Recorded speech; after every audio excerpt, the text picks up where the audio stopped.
Hi guys, good morning. It's me. I'm Kenzuki. Welcome to my kitchen. Ago, mga agdaday ko nyo pangapi ko. So, medyo buntag naman karon ko. So, nag-initag tubig ko kay mga pita ko. Din ako ning kape ko is greatest coffee ko at mo gamit o gatas ko kinautdan ko. So, simple ra itong pangapi ko. Din, basig kamugo ganahan mo mga pigo, mga pita ninyo ko. Then, ang naka-advantage ni ko is naabtan tag hamburger ko. Kay medyo naamtay gilakaw gabi ko, hindi nipalit ang burger ko.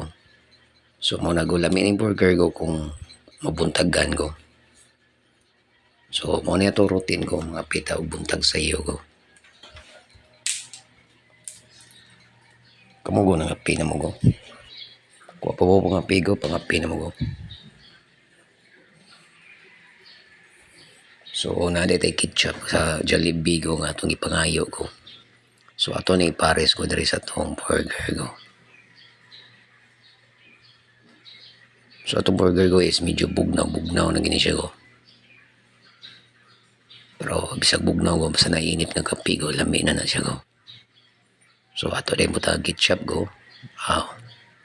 Sulbad ang atong kabuntagon karon ko. So, muna siya kapi time na to ko. So, nakita ng burger ko kung sa gagwapo ko. So, dahil siya mayonnaise ko. Then, ato sa nang giinit ng niyang pati ko. Para lamin ikaw ko. Di mo tayo drawing. Huwag tayo lingaw ko. Drawing na rin ko. Sabihin nyo kung sa kanindot ng burger ko. Labi nang babahaw ko. Lamin siya kanon ko. Then, ay kapi kainit ko. Sakto kay sanan ko. Din after ni ko. Murag mulakaw siya talo. Natay lakon. Importante kay ko.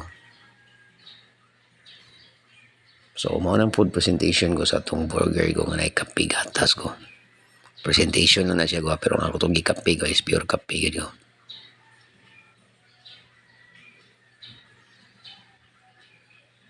So, kamtay lingaw na ismayag ko. Sayo mo tamlakaw karon ko. So, nangapitadaan ko before tamlakaw ko. Para masudlan ang atong tiyan ko.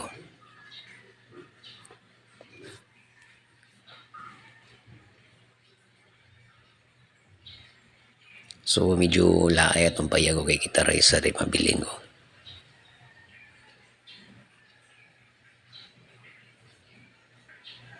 So, yan taod ko, malakaw sa dago kay mangitan sa taog. Ayo, ani ko kung asa na mangitag ayo ko.